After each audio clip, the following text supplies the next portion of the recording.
tiada kekuasaan kecuali kekuasaan Allah. Maka negara yang pakai asas selain Quran, taghut, kafir. Pemimpinnya kafir, penjaga-penjaga negerinya kafir, rakyatnya juga kafir. Suatu amalan yang hadis dalilnya dhaif bukanlah bid'ah. Jika tradisinya tidak bertentangan dengan Quran, sunnah, ijma', qiyas, maslahat, maka tradisi itu bisa jadi dalil. Ini dia pakai itu untuk membatalkan sifat 20. Dia pakai itu untuk mensyirikkan tawassul. Dia pakai itu untuk mengkufurkan orang maulid. Karena maulid dianggap sama dengan Nasrani.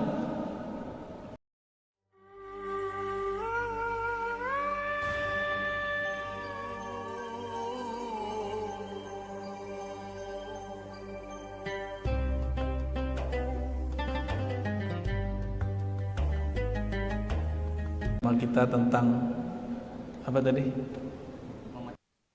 Memetik perbedaan pendapat. Ya. Memetik rahmat dalam perbedaan pendapat. Ya. Barangkali dia di suatu kalimat ikhtilafu ummati. Kita perlu ikhtilafu ummati rahmah diperdebatkan ulama sebagai hadis. Cuma maknanya benar. Ada tambahan dari Imam Al-Qushairi bahwa ini perkataan dari Abu Yazid Al-Bustami, tapi ditambah ikhtilafu ulama'i ummati. Kalau yang berbeda itu ulama, baru jadi rahmat. Kita lihat kisah-kisah di zaman Rasulullah sallallahu alaihi wasallam. Di zaman beliau mengirim diplomat-diplomat ulum yang cerdas-cerdas ke kaum Yahudi.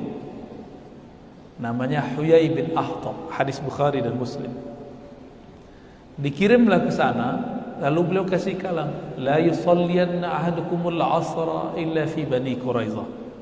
Jangan kamu salat asar kecuali setelah sampai di Bani Quraizah. Itu terjemahan pertama. Terjemahan kedua ketemu ntar di tengah jalan. Diplomat ini jalan. Sampai di tengah jalan, matahari mau terbenam, asar mau hilang, mau habis. Maka ada sekelompok orang berinisiatif. Ayo kita sholat asar dulu di sini. Karena waktu mau habis. Apa kata kelompok kedua? La, tidak boleh. Nabi bersabda, la yusalliyanna ahadukumul asra illa fi Bani Quraizah. Jangan kamu salat asar kecuali di Bani Quraizah. Di hadis lain zuhur. Nah, yang sahih ini asar. Ya. Jalan, matahari belum terbenam. Sekelompok kedua salatnya setelah sampai di Bani Quraizah, tapi asar sudah habis, maghrib sudah mendekati isya. Kira-kira yang benar yang mana? Yang sholat di waktu asar atau yang sholat asar di waktu maghrib? Besok pagi mereka OU dengan Huyai bin Akhtab. Jadi awal-awal Islam dibolehkan bekerja sama dengan non-muslim dengan syarat mereka tidak menyerang agama dan tidak mengusir kita dari negeri, sesuai surat Mumtahanah ayat 8 dan 9. Pulanglah mereka, kelompok yang sholat asarnya di waktu maghrib lapor kepada Rasulullah. Apa kata mereka? Ya Rasulullah, ini sekelompok orang yang ikut dengan kami, yang engkau perintahkan bersama kami, mereka melanggar sunnah. Maksudnya apa kata Nabi? Mereka sholat asar di tengah jalan wahai Rasulullah, sedangkan kami sholat asar di Quraizah. Ya, apa kata Nabi? Asabtat sunnah, kamu dapat sunnah. Ditanya sama kelompok yang sholat di tengah jalan, benar kamu sholat asar. Disitulah terjadi dialog sebenarnya yang di hadis tidak disebutkan secara detail. Maksudnya gini, kenapa kamu sholat asar di jalan? Mereka mengatakan, wahai Rasulullah, kami memahami buru-burulah engkau ke Bani Quraizah sehingga sempat sholat asar di sana. Kalau nggak sempat ya kami sholat asar di jalan. Jadi maksud kami, pemahaman kami, engkau berkata bersegeralah. Sedangkan kelompok kedua memahami mesti sholat di Bani Quraizah. Apa kata Nabi? Asabta, kamu benar. Yang pertama asabta sunnah, kelompok yang sholat maghrib, sholat asar di waktu maghrib, asabta sunnah. Yang kedua asabta, artinya sama. Kamu benar sesuai dengan teks sunnah. Yang kedua, kamu benar sesuai pemahaman. Maka ada yang disebut benar, shawab, ada benar al-haq, itu beda. Jadi ada dua karakter kebenaran. Al-haq milik Allah mutlak, suci, ingkar kepadanya, beda dengannya kufur. Tapi ada yang disebut shawab. Apa arti shawab? Shawab itu usaha mendekati al-haq. Maka semua usaha mendekati al-haq disebut shawab, meskipun keliru. Asabta, itu kata Nabi sallallahu alaihi wasallam. Maka Nabi gak bilang asabta al-haq, enggak. Nabi cuma bilang asabta sunnah, asabta. Sekarang muncul orang merasa dirinya al-haq, maka beda sama dia, beda dengan al-haq. Ini kesombongan, gak boleh. Tidak boleh ada hamba Allah merasa dirinya alal-haq. Dia hanya boleh mengatakan kami alas-sawab ilal-haq. Kami berada di atas sawab, usaha mencapai al-haq. Orang udah nyantri 20 tahun baca Quran, baru hijrah 2 tahun. Kira-kira ketepatan sampai kepada al-haqnya mana? Mana yang lebih cepat? Yang 20 tahun atau 2 tahun? Ngaca, ya. Banyak sekarang orang baru belajar agama 2 tahun, 3 bulan, 5 bulan, 10 bulan, setahun, lewat YouTube lagi.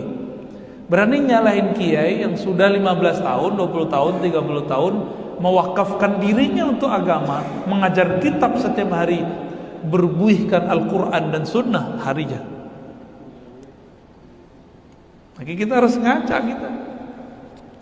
Kira-kira kalau yang ngerti baca kitab, bahasa Arab sudah sekian tahun, dengan orang yang baru hijrah, lebih tepat yang mana nih pemahamannya?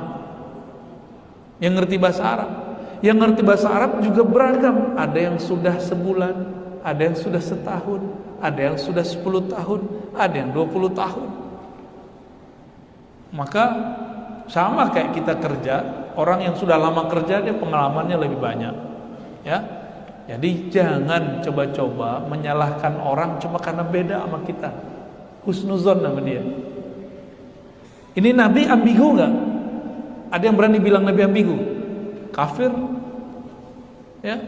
Karena sibabul muslim fusuk, itu hadisnya. Mencaci muslim fasik, mencaci Nabi kafir. Sibabun Nabi kufrun, mencaci maki Nabi, menghina Nabi kufur. Gimana kira-kira? Antum sholat nih hari ini, ada kawan belum sholat, gimana? Kawan kafir nggak? Belum tentu. Jangan-jangan antum lagi sholat bawa kerjaan lagi sholat. Orang kayak gitu mau mengkafir-kafirkan orang lain, ngaca dulu kita, ya. Baik.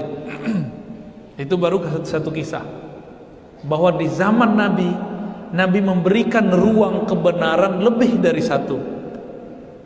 Jadi kebenaran itu luas. Ilustrasinya kalau ada panahan, itu ada objek nggak? Ada lingkaran nggak? Selama masih di dalam lingkaran, maka dia disebut shawab, benar. Namun yang sudah terlatih, dia biasanya busur panahnya mendekati ke jantungnya. Nah, kira-kira begitu. Ya, kita yang baru-baru ini jangan sok merasa benar. Ya. Kisah kedua. Kalau tadi kisah di Sahih Bukhari mengenai sahabat Nabi. Sekarang kisah kedua mengenai dua sahabat Nabi setelah Nabi wafat. Sayyidina Abu Bakar As-Siddiq jadi khalifah. Nabi sudah wafat. Ngirim pasukannya hafiz Quran 700 orang. Umar khawatir jika 700 orang ini terbunuh di medan juang. Ini belum disebutkan nih, mati belum. Tapi dikhawatirkan bahwa mereka ini mati. Datanglah Sayyidina Umar kepada Sayyidina Abu Bakar. Ya Khalifatar Rasul, wahai pengganti Rasulullah. Kata siapa? Kata Umar. Tolong kumpulkan bahan-bahan Al-Quran. Dulu Quran itu ditulis di tembok, di kayu, di pelepah kurma, di macam-macam, di tulang-tulang yang dibersihkan. Umar berinisiatif, ayo kumpulkan semua bahan itu. Apa jawaban Abu Bakar? Nah, ini mereka beda nih. Hal taf'al ma lam yaf'alhu Rasulullah sallallahu alaihi wasallam. Apakah engkau akan melakukan sesuatu yang Nabi tidak lakukan? Berarti ada dua mazhab mengenai bid'ah. Abu Bakar mengatakan bid'ah itu yang Nabi tidak buat. Umar, bid'ah bukan itu. Sesuatu yang tidak ada kemaslahatan itu bid'ah. Beda ya? Kalau ada maslahat tidak bid'ah. Debatlah mereka panjang. Awalnya Abu Bakar masih menang, tapi lama-lama Umar mengatakan, wahai Khalifatul Rasul, kita sudah tua. Itu yang pergi perang muda-muda. Kalau mereka mati, 700 orang penghafal Quran habis. Terus gimana? Makanya saya usulkan, kalau kita mati, yang di sono mati, masih ada bahan-bahan Al-Quran. Akhirnya Abu Bakar mengatakan, syarahallahu sadri. Lalu Allah melapangkan dadaku. Ini kata kunci. Selevel Abu Bakar mau merevisi pemahamannya. Dan orang-orang yang mau merevisi pemahamannya, itulah orang-orang yang dilapangkan dadanya. Jadi kalau orang-orang tuh gak mau menerima perbedaan, dia sudah di luar sunnah Nabi dan sunnah Khalifah Rasyidin. Nabi mengatakan, may ya'ish minkum min ba'di, yang hidup setelahku, fasayara ikhtilafan katsira, dia akan melihat perselisihan yang banyak. Alaikum bisunnati, ikuti sunnahku, ajaranku. Tapi yang kedua nih, wa sunnati khulafair rasyidin al-mahdiyyin min ba'di, sunnah, ajaran, sikap, kedewasaan para khalifah rasyidin setelahku. Ini kita berguru kepada mereka, belajar dari mereka. Abu Bakar, Umar berbeda dan mereka tidak jontok-jontokan, diskusi. Ini tips, kalau kita berbeda, bangunlah diskusi, bangunlah komunikasi. Yang tadinya kita mengharam-haramkan, melarang-larang, siapa tahu Allah bukakan kalbu kita. Ya, selevel Abu Bakar mau revisi, kita mau revisi nggak? Atau jangan-jangan antum lebih benar dari Abu Bakar As-Siddiq radhiyallahu taala anhu? Itu. Nah, sekarang kalau orang ditanya apa itu bid'ah, apa bid'ah itu, Pak Rizal? Benar Pak Rizal namanya? Sesuatu yang baru. Lah antum bid'ah dong. Baru kan nggak di zaman Nabi kan?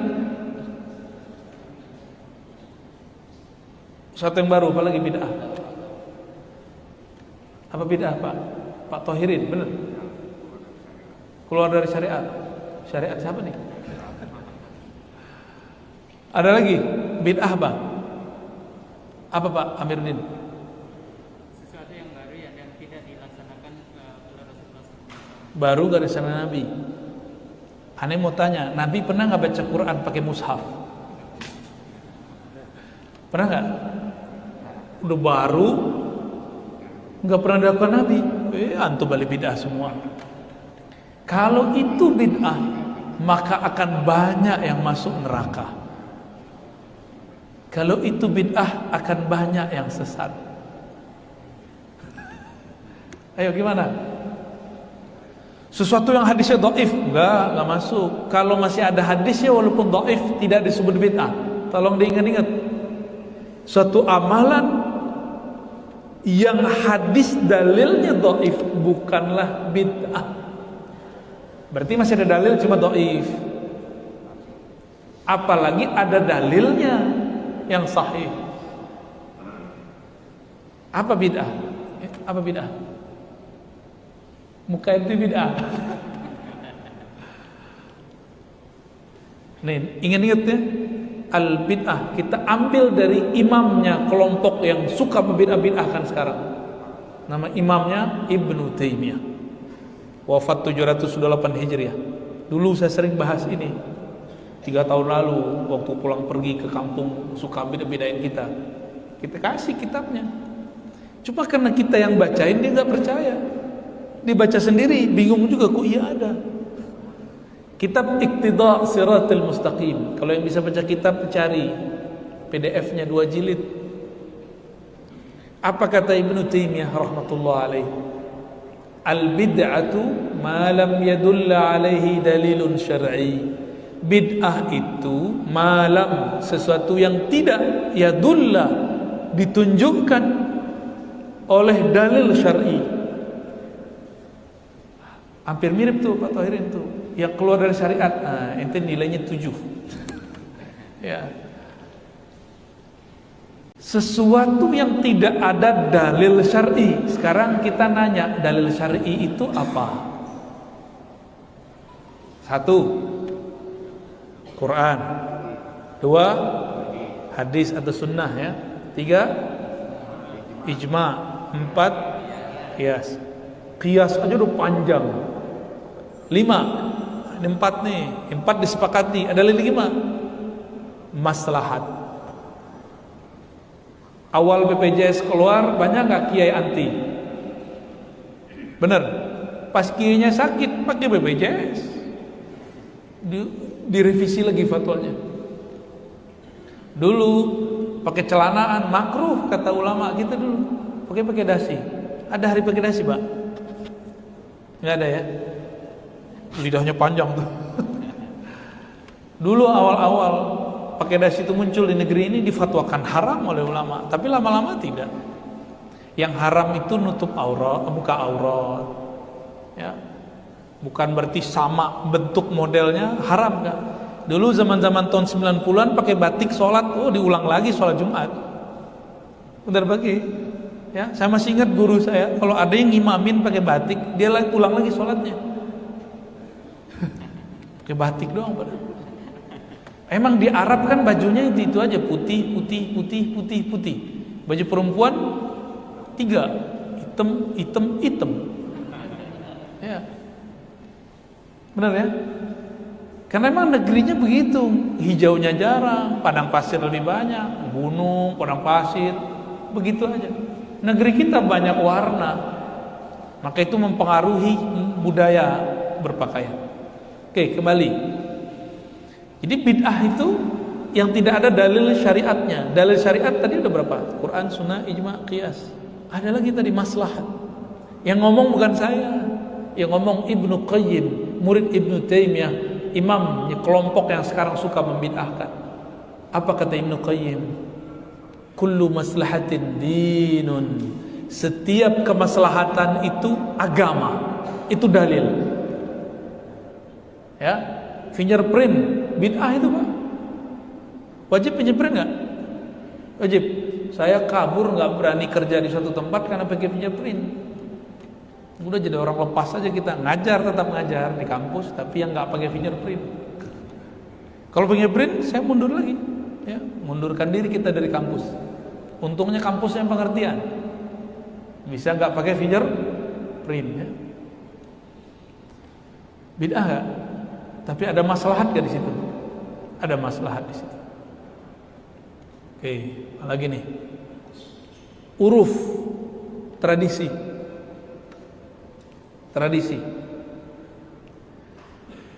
Tradisinya orang Arab sholat pakai sarung atau pakai celana di zaman Nabi?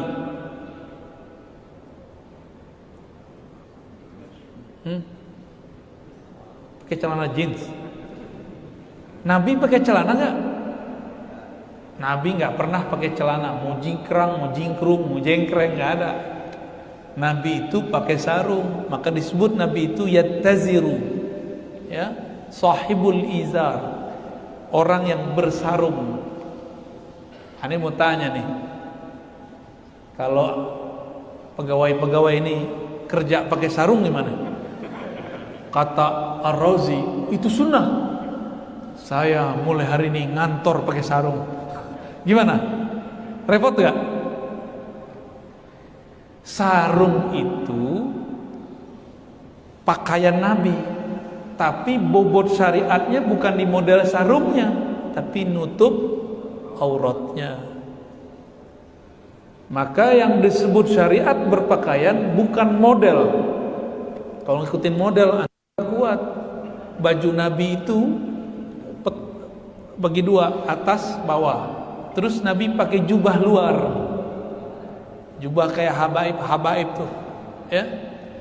Itu jubah Nabi selalu impor dari Bahrain, impor dari Syam, dari Rum, impor dari Hadramaut, impor dari Ethiopia, impor dari Mesir. Tuh baju Nabi impor. Ane mau tanya, pakai baju impor sunnah gak?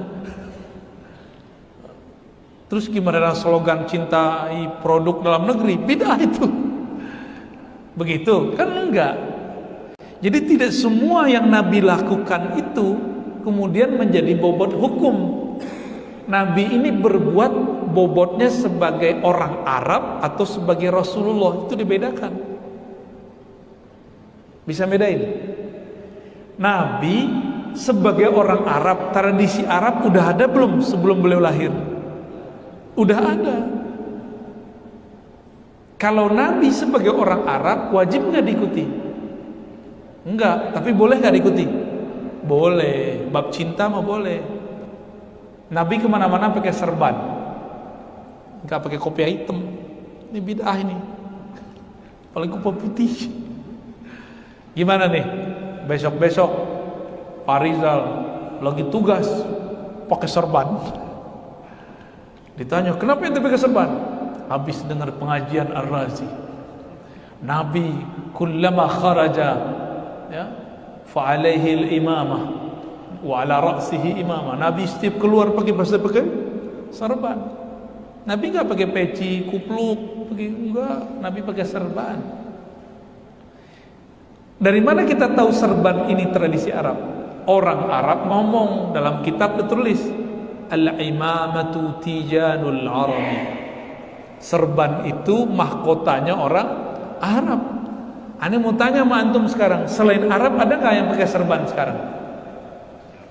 Banyak. Orang Sikh, agama Sikh pakai serban nggak? Pakai.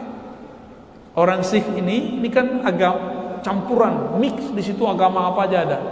Udah jadi agama sendiri. Dulu pendirinya pernah belajar Islam kepada orang berserban.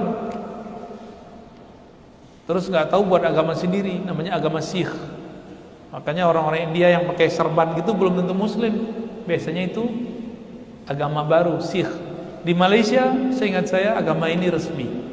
Ya, wallahu a'lam bishawab. Udah berapa tadi itu?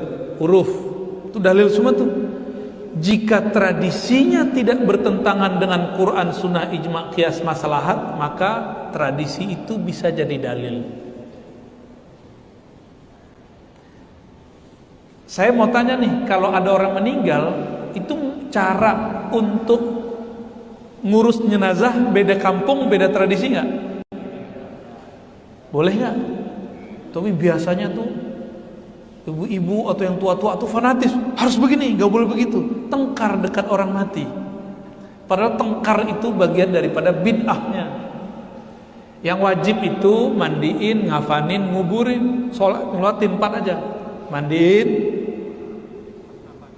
ngafanin, sholat, kubur.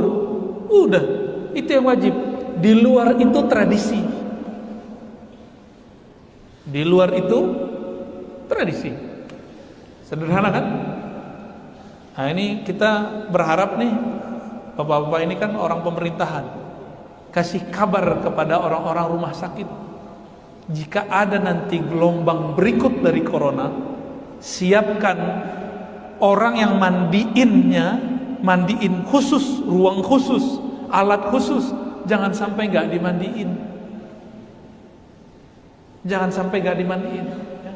Kecuali udah banyak, baru tayamum masukin. Kalau masih bisa kendaliin, kita kejarin, ya. Tolong disampaikan ke rumah-rumah sakit, ke klinik-klinik, harus ada itu, ya. Kemarin kan kelabakan, Pak, nggak ada alatnya, nggak ada mekanismenya. Saya sampai kemarin belum percaya amat ada corona. Nanya sama teman yang tugasnya ngantar-ngantar jenazah, dia manajer alam barzakh, Pak. Kerjanya tiap hari nungguin panggilan kalau ada orang meninggal, nganterin. Kata dia, selama Delta kami jam 12, jam 1 malam itu masih nunggu antri di pemakaman, dan semuanya korban corona. Mungkin beberapa kiai masih nggak sepakat dengan saya. Ini teman saya kiai juga, dia kiai khidmah untuk urusan jenazah. Makanya saya tanya, ini menurut ente ini corona ada nggak? Ya ada, cuma mungkin beritanya yang berlebihan, ya. Seandainya gelombang itu ada, kan kata WHO ada 6, ya, benar nggak? Itu dari mana mereka tahu coba? Coronanya belum ada nih, dia udah bilang 6. Gimana, Pak? Saya curiga, Pak. Ada kecurigaan besar. Kalau mereka emang sudah tahu, ya, siapa yang ngabarin kalau bukan dia juga kan? Ya sudahlah, emang begini, tenang aja, Pak. Mereka makar, Allah kan lebih hebat makarnya. Fallahu khairul makirin. Ya udah santai aja, Bapak disuruh masker, ntar disuruh vaksin lagi, vaksin aja. Emang kita bakal mati divaksin? Nggak bakal, insya Allah. Nggak suka divaksin, yaudah habis itu suntik bekam aja kan, keluar lagi gitu.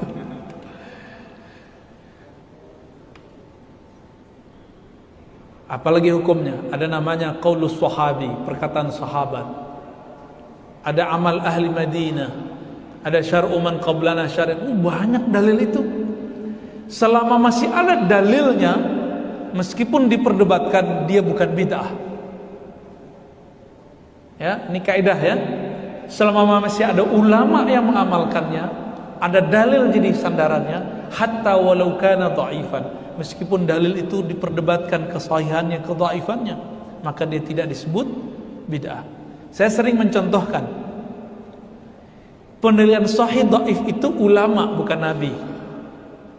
Saya ini dulu alhamdulillah diizinkan Allah ketemu guru yang mengajarkan cara meneliti hadis sahih tidak sahih, detail. Ada cara panjang, ada cara pendek, ada cara lama, ada cara cepat. Dalam hitungan detik kita bisa tahu ini hadis dhaif, ini hadis sahih. Sudah ada mekanismenya, karena itu ilmiah. Jika sekarang aja ada cara-cara yang canggih, kenapa dalam bab hadis tidak ada yang canggih? Ada cara canggihnya. Di situ saya paham bahwa penilaian hadis sahih tidak sahih bukan dari Rasulullah, tapi dari ulama yang meneliti. Misalnya di depan saya ini peneliti semua, pasti beda peneliti, beda hasil. Maka kalau ada satu hadis dianggap dhaif oleh seorang fulan, belum tentu dhaif menurut ulama yang lain. Contoh, ini yang juga sering kita contohkan. Murid Imam Bukhari namanya Tirmizi, punya kitab As-Sunan At-Tirmizi, Al-Jami' As-Sahih. Ada satu bab dia tulis Kitabul Aqiqah, bab mengenai aqiqah. Hadis pertamanya, Nabi azana uzun maulud. Nabi mengazankan bayi baru lahir, Hasan dan Husain. Ini hadisnya. Hadisnya dhaif enggak? Dhaif. Saya teliti hadisnya dhaif. Tapi setelah kita cek, Imam Tirmizi, Imam Salafus Saleh, wafat tahun 279 salaf, mengatakan hadis ini hasan sahih. Udah hasan sahih. Datang Syekh Albani bilang hadis dhaif. Datang artis baru hijrah bilang hadis dhaif. Antum ikut yang mana? Albani wafat 1999. Baru kemarin sore Syekh Al-Imam At-Tirmizi wafat 279 Hijriah. Siapa yang ikut? Imam Tirmizi. Cuma orang sekarang udah terpukau disahihkan Albani. Nah, terpukau sudah. Albani peneliti, dia boleh benar boleh salah. Imam Tirmizi juga neliti, tapi dia ngomong hasan sahih setelah mengatakan ini diamalkan oleh ahli ilmu di kalangan salafus saleh. Cukup nggak? Jadi kalau dia mengatakan wabihil amal inda ba'di ahli ilm, itu kalau diterjemahkan ini diamalkan oleh ahli ilmu di masa apa? Di masa beliau. Masa beliau masa salafus saleh. Kalau ada ulama salafus saleh mengamalkan, ya sahih sudah, boleh diamalkan dan tidak bid'ah. Ini contoh. Kalau satu hadis ulama bisa beda pendapat dan bisa beda fatwa. Udah mau jam 1, udah cukup. Masih lanjut. Sampai jam berapa kita? Sampai jam 1. Ini ada 5 menit, ada yang mau nanya? Silakan.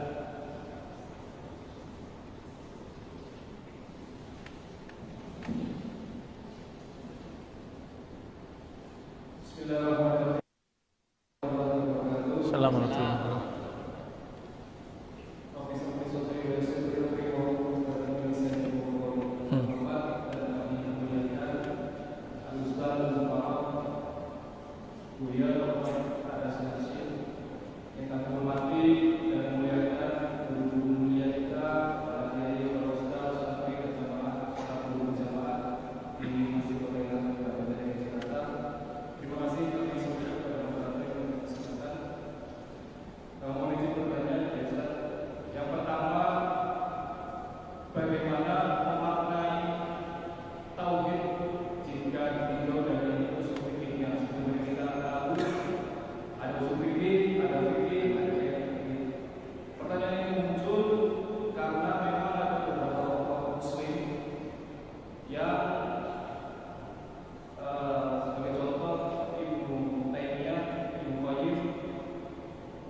Oke. Baik. Assalamualaikum. Baik, Pak Hanif ya? Bener? Udah ustadz juga nih kayaknya nih. Pembagian tauhid uluhiyah rububiyah asma wa sifat tidak pernah ada di masa Rasulullah. Tidak pernah ada di masa sahabat, masa tabi'in, tabi'ut tabi'in. Baru ada di zaman Ibnu Battah. Itu setelah zaman salaf. Itu pun bukan 3 versi Ibnu Taimiyah, 3 versi dia beda. Dan itu pembagian bukan dari Allah, tapi dari ulama namanya Ibnu Battah. Dia punya kitab juga Al-Ibanah. Ya. Dan bukan salafus saleh.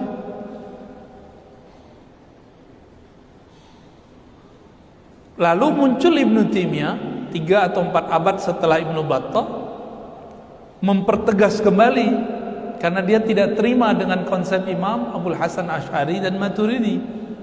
Dia buat yang baru, dia batalkan Asy'ariyah, dia serang Maturidiyah, lalu dia buat 3 itu, uluhiyah, rububiyah, asma was sifat. Mati suri juga ini, karena Ibnu Taimiyah meninggal dalam penjara karena fatwanya sendiri yang kemudian menjadi kontroversi. Antum bayangkan, Ibnu Taimiyah berfatwa, setiap fatwa masuk penjara. Menyedihkan gak tuh? Sangat menyedihkan hidup beliau. Ya, maka kita sayang sebenarnya, rahimahullah. Tapi ya akibat fatwa dia juga. Ulama 4 mazhab nyidang dia. Kira-kira ulama 4 mazhab ini waras atau enggak? Ya waras.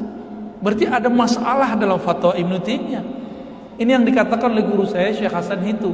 Kamu mikir-mikir, apakah ini ulama ini waras atau enggak? Waras mereka. Ada masalah dalam fatwa Ibnu Taimiyah itu. Dan itu terbukti sampai sekarang. Akhirnya dihidupkan lagi oleh Muhammad bin Abdul Wahab. Secara otodidak dia kembangkan itu. Sekarang berubah, muncul Said Qutb. Dia ganti nomor 3-nya dengan tauhid mulkiyah atau hukmiyah atau hakimiyah, tauhid pemerintahan, tauhid kekuasaan.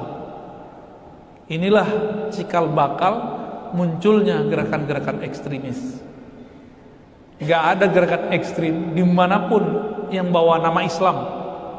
Islam kan tidak terbebas dari terorisme. Islam tidak teroris, tapi mereka bawa nama Islam. Dan kita cek ternyata kisi-kisi akidahnya uluhiyah, rububiyah, nomor 3-nya tauhid mulkiyah, tiada kekuasaan kecuali kekuasaan Allah. Maka negara yang pakai asas selain Quran taghut, kafir, pemimpinnya kafir, penjaga-penjaga negerinya kafir, rakyatnya juga kafir. Itu ditulis oleh orang-orang ISIS tahun 2013. Makanya ISIS menghalalkan darah orang di Irak, menghalalkan darah orang di Suriah, cuma dengan isu Sunni Syiah. Mau mensuriahkan negeri ini, mau mengirakkan negeri ini, nggak mau kita. Maka kalau ada gerakan-gerakan mau adu-adu ini, kita cut. Ya, kita harus cut, Pak. Harus kita hadang. Karena mereka lah awal dari semua bencana yang ada di negeri-negeri Islam yang ada pernah. Mesir kacau karena itu. Ya, mereka aja tuh. Ya. Jadi memang tidak ada dalilnya. Itu namanya istiqra. Istiqra itu pembacaan induktif. Dibaca oleh Ibnu Taimiyah, lalu dia ambil, oh ini dalil uluhiyah, ini dalil rububiyah. Nabi nggak pernah bagi. Bisa salah nggak? Ya bisa, kan dia bukan Nabi. Dia sendiri kan mengatakan kullu kalamin yutrak wa yukhas. Semua kalam boleh diambil, boleh ditolak, kecuali kalam Nabi SAW. Kalau sekarang kita nggak ngambil kalam Ibnu Taimiyah, berarti kan kita membenarkan kalam dia, bahwa semua kata-kata ajaran boleh ditolak kecuali ajaran Nabi SAW. Jadi gitu Pak Hanif. Ya, gampang aja kalau ada orang ngotot harus pakai uluhiyah, rububiyah sama sifat. Bagi kita nggak masalah kok. Antum pakai uluhiyah, rububiyah sama sifat. Yang penting jangan batalkan sifat 20. Ini dia pakai itu untuk membatalkan sifat 20. Dia pakai itu untuk mensyirikkan tawassul. Dia pakai itu untuk mengkufurkan orang maulid. Karena maulid dianggap sama dengan Nasrani. Ini kan bahaya. Itu pakai 3 tadi, nggak lebih dari itu. Silakan ente pakai 3 tauhid, tapi jangan ganggu ini tauhid Ahlus Sunnah yang sudah mayoritas, yang sudah settle, yang sudah terbangun dari masa ke masa. Kritik, ayo kita diskusi. Di mana lemahnya kita perbaiki, di mana kurangnya kita sempurnakan. Tapi kalau sudah mulai bid'ah-bid'ahkan, giliran kita ajak debat, berkumpul dengan ahli bid'ah nggak boleh. Saya ditantang debat berkali-kali dari masa ke masa. Udah, sekarang udah nggak mau lagi. Kemarin kita ditantang juga, kita tungguin gak ada yang datang. Udah ke depan saya udah gak minat lagi. Kemudian nantang debat 1000 kali, ngomong doang ya. Emang mereka gak ada, kalaupun ketemu pasti gak enak bahasanya ya. Jadi ya sudahlah, saya sekarang tugas saya memperkuat Ahlus Sunnah yang ada, Kalau ada yang nyerang-nyerang ajaran Ahlussunnah, ya kita hantam juga dengan dalil. Kan perang sekarang perang dalil, Pak. Ya. Belum perang fisik, jangan dulu, ntar dulu, sabar-sabar dulu ya. Jangan main bom-bom dulu nanti. Kalau masih bisa diskusikan, kita diskusikan dulu. Ala kulli hal, tidak ada di ayat Quran, di sunnah, di ijma', di qiyas perintah ajaran mengenai 3 pembagian itu. Itu murni pembagian ijtihad dari Ibnu Taimiyah. Kalau benar semoga dia dapat pahala. Kalau salah semoga dia dimaafkan Allah Subhanahu wa taala. Udah lapar ya? Ya. Baik Bapak Ibu Saudara sahabat dimakan Allah, mari kita tutup kajian ini dengan berdoa sejenak. Astaghfirullahalazim, astaghfirullahalazim. Allahumma ya Rahman ya Rahim ya Karim ya Azim, ya Sami' ya Basir ya Alim, ya Aliman bidati sudur. Ya Allah yang mengetahui isi hati kami. Salli ala Sayyidina Muhammad. Sampaikan salam rindu kami kepada Nabi Muhammad. Sampaikan maaf kami kepada Nabi Muhammad. Allahumma ya man huwa az-zahir, ya man huwa batin, yang maha zahir, yang maha batin. Engkau maha mengerti siapa kami, dari mana kami, mau kemana kami. Maka ya Rabb fa'arsyidna, fa'arsyid ahlana wa dhurriyyatina wal hadirin wal hadirat. Bimbinglah kami, bimbing keluarga kami, anak istri kami, bimbing orang yang hadir, bimbing orang-orang yang mengurusi negeri ini, bimbing ulama-ulama kami, bimbing jamaah-jamaah kami kepada Engkau ya Rabb. Allahumma ya muqallibal qulub, ya Allah, kalbu kami ada di dalam genggaman-Mu. Engkaulah yang membolak-baliknya ya Rabb. Fasabbit qulubana ala dinika wa ta'atik. Maka bolak-baliklah kalbu kami dalam kebenaran, dalam keberkahan, dalam cahaya-Mu, sehingga kami beramal dengan amalan yang diajarkan Nabi-Mu, dan kami wafat dalam ajaran millat Rasulullah sallallahu alaihi wasallam. Allahumma adfa'anna al-bala, ya Allah yang menolak semua keburukan, tolaklah bala dari negeri ini. Seandainya pun Engkau turunkan bala ya Rabb, maka berikan kami keteguhan iman, berikan kami kesabaran. Jika memungkinkan ya Allah, panjangkan umur kami dalam sehat dan taat dan bermakrifat kepada Engkau. Jika tidak ya Allah, wafatkan kami dalam keridhaan Engkau. Rabbana atina fid dunya hasanah wa fil akhirati hasanah wa qina adzabannar. Wa khtim lana bil khairat wa sallallahu ala nabiyyina Muhammad walhamdulillahi rabbil alamin.